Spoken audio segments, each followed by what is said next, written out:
بسم اللہ الرحمن الرحیم۔ پیارے ناظرین اکرام، السلام علیکم۔ ہم آپ کی خدمت میں حاضر ہوئے ہیں ایک اور نئی دلچسپ ویڈیو کے ساتھ۔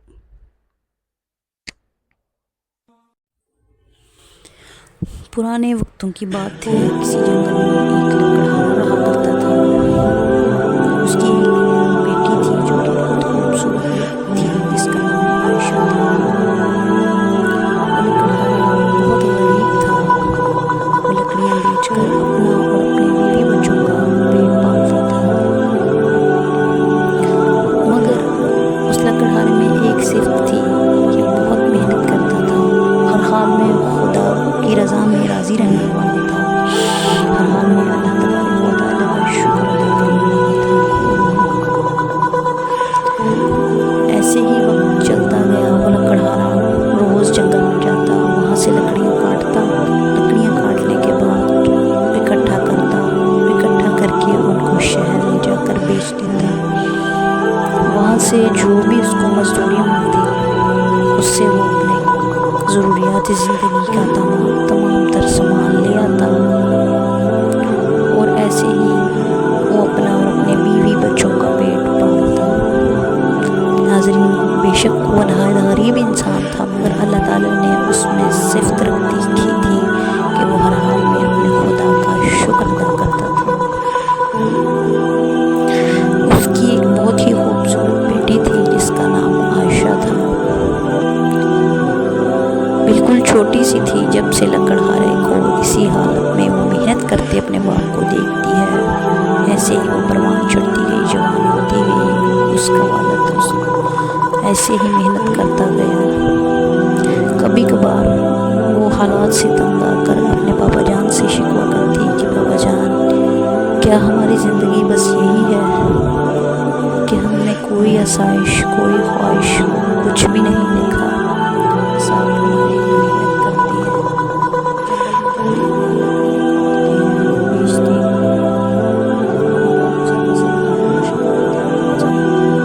کئی دن ہم ترس جاتے ہیں کسی چیز کو خریدنے کے لیے، تو اس کا باپ اپنی بیٹی کو سمجھاتا، بیٹی یہ اللہ تعالیٰ کی دین ہے، خدا کا شکر ہر حال میں بجا لاؤ، کیونکہ کچھ انسان ایسے بھی ہیں جن کو ایک وقت کا کھانا بھی نصیب نہیں ہے۔ ہم تو خوش نصیب بیٹی، وہ ذات ہمیں ہر روز پیٹ بھر کے کھانا دیتی ہے۔ اللہ کا شکر ہے ہمارے پاس بیٹھنے کے لیے، رہنے کے لیے یہ جھونپڑی ہے۔ اللہ تعالیٰ نے سب سے بڑی نعمت ہمیں عطا کی ہے، ہماری زندگی ہے۔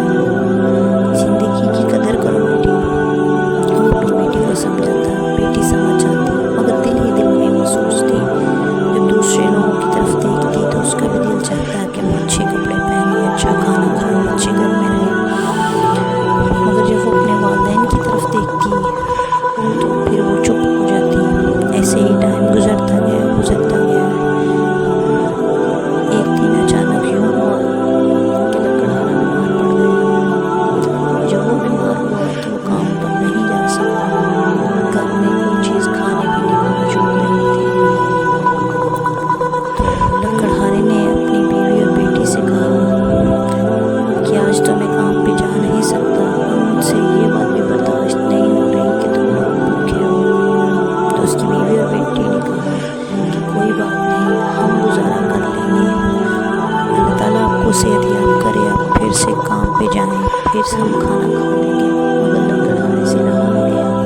اس نے اپنی بیوی اور بیٹی سے کہا کہ جاؤ آس پاس کے اس گھر میں جاؤ، وہاں جا کر ہمسائی عورت سے کہنا کہ اگر تمہارے پاس کچھ کھانے کو ہے تو ہمیں کھانے کے لیے کچھ دے دیں، جب ہمارے پاس ہوگا تو ہم تمہیں واپس لوٹا دیں گے۔ لکڑہارے کے اصرار پر اس کی بیٹی ہمسائے کے گھر میں گئی۔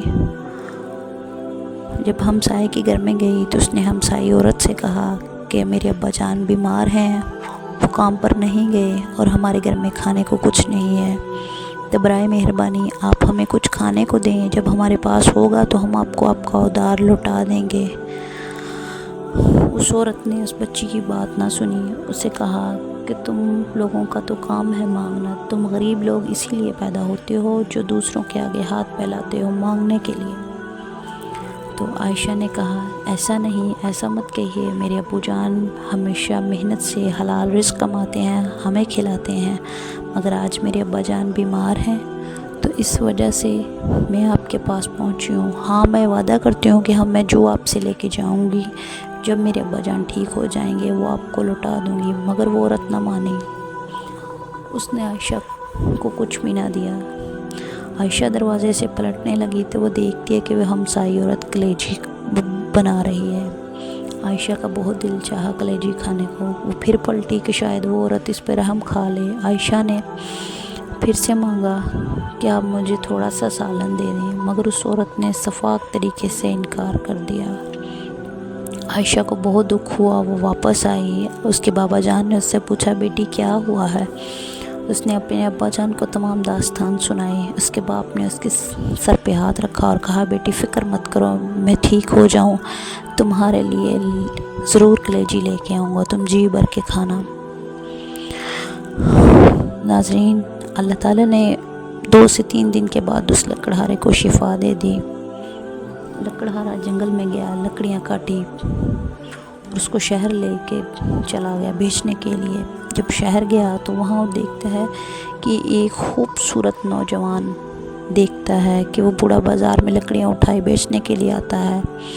وہ آگے بڑھتا ہے اور اس بوڑھے آدمی سے پوچھتا ہے اب اتنے بوڑھے ہیں اور ابھی تک کام کر رہے ہیں، کیا وجہ ہے؟ تو وہ لکڑہارا اس کو بتاتا ہے کہ میری ایک بیٹی اور بیوی ہیں جن کے لیے مجھے کرنا پڑتا ہے، بس میرا یہی روزگار ہے، میں جنگل سے لکڑیاں لاتا ہوں، ان کو شہر بیچتا ہوں اور اس سے جو پیسے آتے ہیں ہم اپنا گزر بسر کرتے ہیں۔ تو وہ شہزادہ لکڑہارے کی کہانی سن کر بہت غمگین ہوا اور اس نے کہا آپ ایسا کیا کریں، آپ روز لکڑیاں لا کر مجھے بیچا کریں، میں آپ کو اچھے دام دوں گا۔ لکڑہارا بہت خوش ہوا، لہٰذا ایک دن اس نے لکڑیاں اکٹھی کیں اور اس شہزادے کے پاس پہنچ گیا۔ شہزادے نے اس بوڑھے آدمی کو اچھے دام دیے۔ جب وہ اچھے دام دیے تو اپنی بیٹی کی خواہش کو پورا کرنے کے لیے اس نے کلیجی خریدی اور اپنے گھر لے گیا۔ اپنی بیوی سے کہا کلیجی کو اچھی طرح سے پکا کر میری بیٹی کو کھلاؤ تاکہ اس کی یہ خواہش ادھوری نہ رہے، اور ایسا کرو کہ جس عورت کے پاس اس دن عائشہ کو بھیجا تھا اس کے گھر میں بھی بھیجو۔ عائشہ اس عورت کے گھر میں کلیجی لے کے گئی۔ وہ عورت دیکھ کر حیران ہوئی کہ میں نے تو اس دن تمہیں انکار کر دیا تھا، تم آج میرے لیے یہ لے کے کیوں آئی ہو؟ تو عائشہ نے کہا کہ میرے ابا جان نے کہا ہے کہ اللہ تعالیٰ نے ہمسائے کے حقوق قرآن پاک میں بیان کیے ہیں، ہمسائے کا ہم پہ بہت زیادہ حق ہے، آپ نے میرے ساتھ جو کیا سو کیا، مجھے میرے ماں باپ نے حسن سلوک سکھایا ہے اور دوسروں کے ساتھ ہمیشہ اچھا کرنے کی نصیحت کی ہے، تو اس لیے میں آپ کے لیے لے کے آئی ہوں۔ وہ عورت بہت شرمندہ ہوئی، اس نے عائشہ سے معافی مانگی اور اس کو گلے سے لگا لیا۔ عائشہ خوشی خوشی گھر لوٹی۔ ایسے ہی وہ لکڑہارے کی فیملی بہت خوش تھی کیونکہ ان کے حالات ان کی محنت سے بدل رہے تھے۔ ایک دن لکڑہارے سے اس شہزادے نے کہا کہ میں آپ کے گھر جانا چاہتا ہوں، تو لکڑہارے نے کہا کہ میرے گھر میں کوئی ایسی جگہ نہیں ہے جہاں میں آپ کو بٹھا سکوں، نہ میرے پاس اتنے آسائشات ہیں کہ میں آپ کی خدمت کر سکوں، بس میں غریب سا بندہ ہوں، آپ میرے گھر میں آئیں۔ وہ شہزادہ آیا، جب اس نے بیٹی عائشہ کو دیکھا تو اس شہزادے نے کہا کہ بابا جان اگر آپ برا محسوس نہ کریں تو میں آپ کی بیٹی کے ساتھ نکاح کرنا چاہتا ہوں اور میں وعدہ کرتا ہوں میں ہمیشہ آپ کی بیٹی کو خوش رکھوں گا۔ لکڑہارے نے پہلے تو سوچا، پھر اپنی بیوی سے مشورہ کیا، بیوی مان گئی، بیٹی مان گئی۔ اسی طرح انہوں نے اپنی بیٹی کی شادی اس شہزادے سے کر دی۔ اس کہانی سے ہمیں یہ سبق ملتا ہے کہ صبر کا پھل ضرور میٹھا ہوتا ہے اور اللہ تعالیٰ انسان کو اس کی محنت کا صلہ ضرور عطا کرتے ہیں۔ انسان جب تک محنت کا دامن نہیں چھوڑتا، اللہ تبارک و تعالیٰ کبھی بھی انسان کو مایوس نہیں لوٹاتے۔ لہٰذا ہمیں زندگی میں کبھی بھی صبر کا دامن نہیں چھوڑنا چاہیے اور اپنی محنت کو جاری رکھنا چاہیے۔ ایک دن ایسا آئے گا ضرور ہمارے حالات بدلیں گے۔ اگر آپ کو ہماری یہ ویڈیو اچھی لگے تو ہمارے چینل کو لائک، شیئر اور سبسکرائب کرنا مت بھولیے تاکہ آنے والی ہر نئی ویڈیو آپ تک پہنچ سکے۔ جزاک اللہ خیر۔